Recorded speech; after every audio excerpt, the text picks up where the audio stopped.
నమస్తే న్యూస్ 24 తెలుగుకు స్వాగతం. నా పేరు హరిప్రియ. ముందుగా వార్తలోని ముఖ్యాంశాలు ఇప్పుడు చూద్దాం.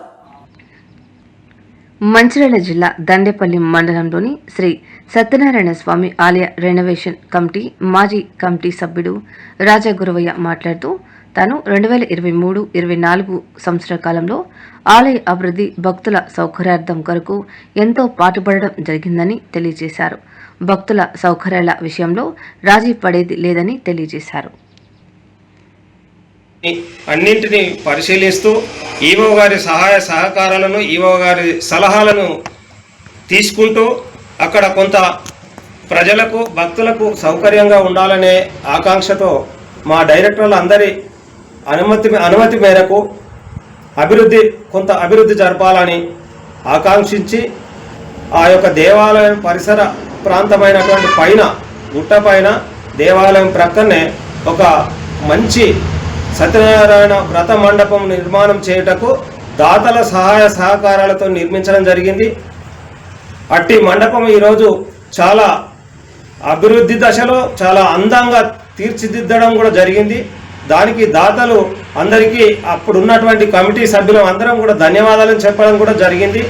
దానికి గాను ప్రస్తుతం ఉన్నటువంటి ఎమ్మెల్యే ఈ ప్రభుత్వం మారిన తర్వాత కూడా ఎమ్మెల్యే గారు కూడా మమ్మలను అభినందించడం జరిగింది, సన్మానం చేయడం కూడా జరిగింది.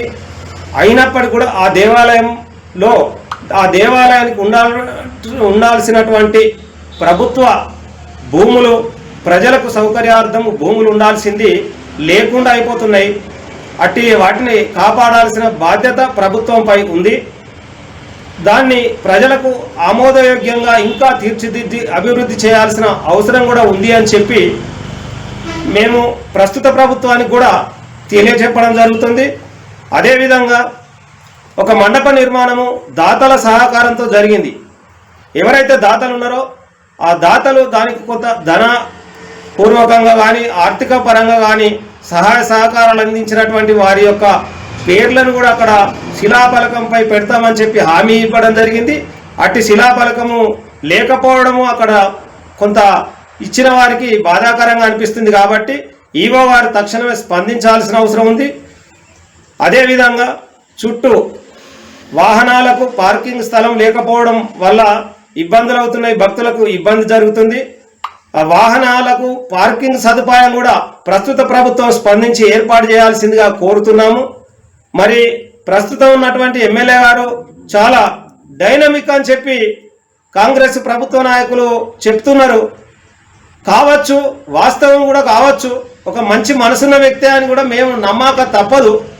అయినప్పటికీ కూడా మన తెలంగాణ ప్రాంతంలో సత్యనారాయణ స్వామి దేవాలయం అనేది ప్రప్రథమమైనటువంటి గూడెం మండలంలోనే వెలిసి ఉన్నది. ఆ దేవాలయానికి ఇంకా అంగులు ఆర్పాటాలతో ప్రజలకు సౌకర్యవంతంగా తీర్చిదిద్దాల్సిందిగా కోరుతున్నాం. శ్రీమన్నారాయణుడు సత్యనారాయణ స్వామి వెలిసినటువంటి ఒక జిల్లా సంబంధించినటువంటి అద్భుతమైనటువంటి దేవాలయం, కోరుకున్న కోరికలను నెరవేర్చేటువంటి శ్రీమన్నారాయణుడు వేసినటువంటి పవిత్రమైనటువంటి గోదావరి నది పక్కన వెలిసినటువంటి దేవాలయము. దానిపై ప్రస్తుతం ఉన్నటువంటి ముఖ్యమంత్రి గారు కానీ ఎమ్మెల్యే గారు కానీ దేవాదాయ శాఖ మంత్రివర్యులు కానీ స్పందించి దీన్ని అన్ని విధాల అభివృద్ధి పరిచి ఇక్కడ ఉన్నటువంటి భక్తులకు అన్ని సౌకర్యాలు ఏర్పాటు చేయాల్సిందిగా కోరుతూ ఒక సిమెంట్ రోడ్డు నిర్మాణం చేసిన పైకి వెళ్ళడానికి. అయినప్పటికీ కూడా ఇంకొక 40 మెట్లు ఎక్కాల్సిన పరిస్థితి ఏర్పడుతుంది. ఆ 40 మెట్లు ఎక్కడానికి వృద్ధులైనటువంటి వాళ్ళు చాలామంది, ముఖాల నొప్పులు ఉన్నటువంటి వాళ్ళు చాలామంది ఇబ్బందులకు గురై పైకి ఎక్కలేక కిందనే వ్రతాలు చేసుకుంటూ వెళ్ళిపోతున్న సందర్భంలో దానికి ఒక లిఫ్ట్ లాంటిది లేక ప్రజలు డైరెక్ట్ దేవుని దర్శనానికి వెళ్ళే విధంగా ప్రజలకు అసౌకర్యం లేకుండా సౌకర్యంగా వృద్ధులు వెళ్ళే విధంగా కూడా తీర్చిదిద్దాల్సినటువంటి బాధ్యత ప్రస్తుత ప్రభుత్వానికి ఉంది అని చెప్పి ఈ ప్రభుత్వానికి మనవి చేసుకుంటూ ముఖ్యమంత్రికి మరొకసారి మేము మనవి చేస్తున్నాము. అయ్యా, మీ ప్రభుత్వం చాలా అభివృద్ధి చేస్తున్నామని చెప్తున్నారు. ఒక దేవాలయం హిందూ సాంప్రదాయబద్ధంగా ఉన్నటువంటి మంచి దేవాలయము, పవిత్రమైనటువంటి గోదావరి నదీ తీరంలో వెలిసినటువంటి దేవాలయాన్ని అన్ని విధాల అభివృద్ధి పరిచి మీరు కూడా దర్శనానికి రావాల్సిందిగా కోరుతున్నాం. వేల కొలది భక్తులు వస్తున్నారు శ్రీ సత్యనారాయణ స్వామి దర్శనానికి. ప్రతినిత్యము వ్రతాలు సత్యనారాయణ వ్రతాలు జరుపుకుంటున్నారు. కోరిన కోరికలు నెరవేరుతున్నాయనే ఆకాంక్షతోనే భక్తుల రద్దీ చాలా పెరుగుతున్న సందర్భం. వీటన్నింటినీ ప్రభుత్వ అధికారులు, దేవాదాయ శాఖ అధికారులు గుర్తించాల్సిందిగా కోరుతున్నాము. అదేవిధంగా శ్రీమన్నారాయణమూర్తి ఆ యొక్క సత్యనారాయణ స్వామి ఈ మందిరాలను అన్ని విధాల అభివృద్ధి పరచాలని కూడా స్వామివారిని కోరుతున్నాము. భక్తులకు కొంత ఇబ్బందికరం ఉన్నది పైకి వెళ్ళడానికి.